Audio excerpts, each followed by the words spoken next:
नमस्कार. माझं नाव भारत.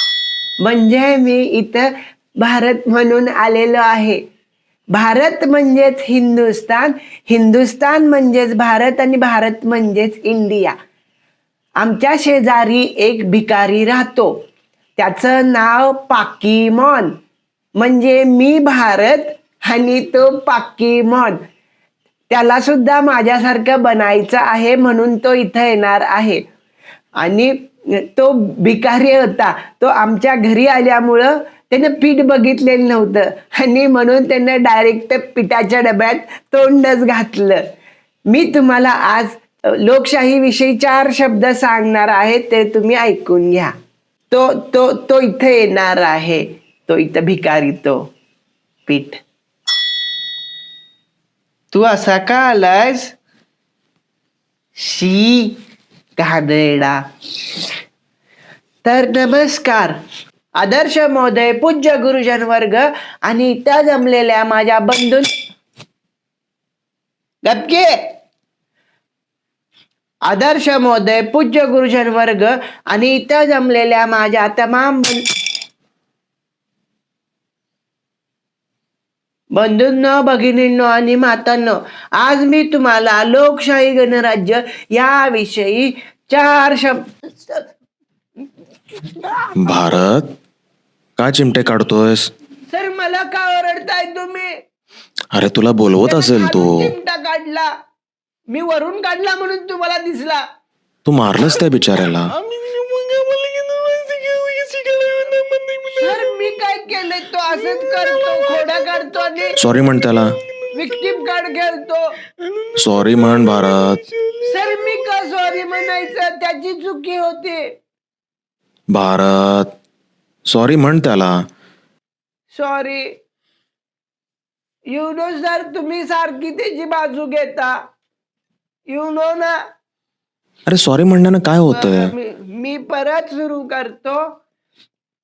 आपला भारत 15 ऑगस्ट 1947 ला स्वातंत्र्य झाला. स्वातंत्र्य झाल्यानंतर आपण सगळ्यांनी एकत्र यावं म्हणून सगळ्यांनी खूप खूप खूप प्रयत्न केले. तू डिस्टर्ब करू नकोस रे मला. तर आपल्या इथं सगळ्यांनी आल्यानंतर आपल्या सगळ्या घटक. ए भारत, का रे? का धक्काबुक्की करतोयस त्याला? सर, मला चावलं, मग मी पकडलं. अरे त्याला भूक लागली असेल, माहिती आहे ना तुला त्याची परिस्थिती. सर, असं कसं अरे गप रे. सर, तुम्ही असं कसं म्हणतात? त्यानं चावलं. अरे भारत, इकडे बघ. सॉरी म्हण त्याला. सर, मी का सारखं सॉरी म्हणायचं?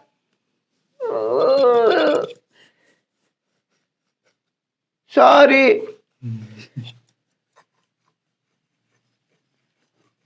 तर मी पुन्हा भाषणाला सुरुवात करतो. 1857चा उठाव हा आपल्या भारतातला एक लौकिक इतिहास आहे. यामध्ये विविध क्रांतिकारक लोकांनी आपापले. अरे भारत, त्याच्याकडे दूरदृष्टी नाहीये भारत. सर, त्याच्याकडे नाहीये म्हणजे दृष्टिकोनाचा अभाव आहे. अशिक्षित लोक आहेत ते. सर, असं तुला कळतं ना, तू आहेस ना मॅच्युअर, शिकलेला आहेस ना, समजून घे थोडं. यु नो सर, तुम्ही सारखं असं त्याची कशी बाजू घेता?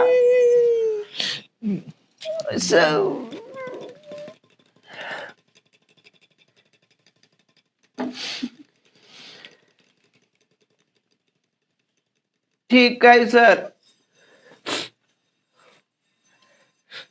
तर मी पुन्हा माझ्या भाषणाला सुरुवात करतो. तर आजच्या भाषणाचे सार आहे की आपण आपली इमेज सांभाळली पाहिजे आणि आपण आपल्या इमेजला धरून वागलं पाहिजे. समोरचा माणूस कसाही असला तरी हरकत नाही. एवढे बोलून मी माझे 4 शब्द संपवतो. जय हिंद. अरे तुला हसवतोय तो आणि तू रडवलंस त्याला. सर, त्यानं गुदगुल्या केल्या मला. सर शांत बस. आता आपल्याला शोभत नाही असलं. सर त्यांना मला त्रास द्यायला केलं सर. शांत बस आता. आपल्याला शोभतं का असलं? सर त्यांना कामावर फोकस चांगलं नाहीये कामावर फोकस intention. कर. अभ्यास कर व्यवस्थित. तो असंच करतो का यशस्वी व्हायचं ना आपल्याला आयुष्यात. तुम्ही सारखी त्याची भारत. बाजू घेता सर.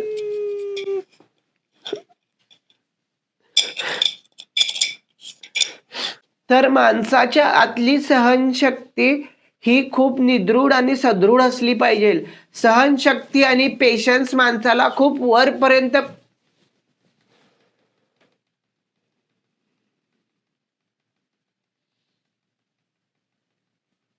सर सर आता हे तुम्हाला दिसत नसेल ना सर. सरळ सरळ त्यानं पायवर ठेवलाय. हा तर तुम्हाला दिसत नसेल ना. असू दे रे, तो तसाच आहे. असाच हा काश्मीर मध्ये घुसला होता समजून घे त्याला.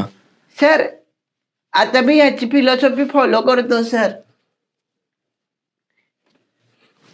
अरे त्याला गुदगुल्या होत आहेत. नाही सर. भारत, नाही सर. त्याला गुदगुल्या होत आहेत. हसायला लागलाय.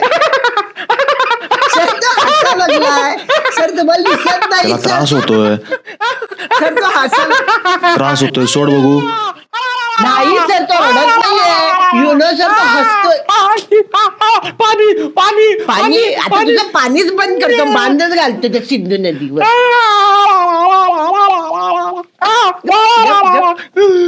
सर प्रॉब्लेम काय माहितीये. प्रॉब्लेम ह्याचा नाही. प्रॉब्लेम तुमचा आहे. तुमच्या पण अंगातलं पाणी काढायला पाहिजे सर. भारत, अरे काय बोलतोयस तू? अरे अरे अरे अरे भारत.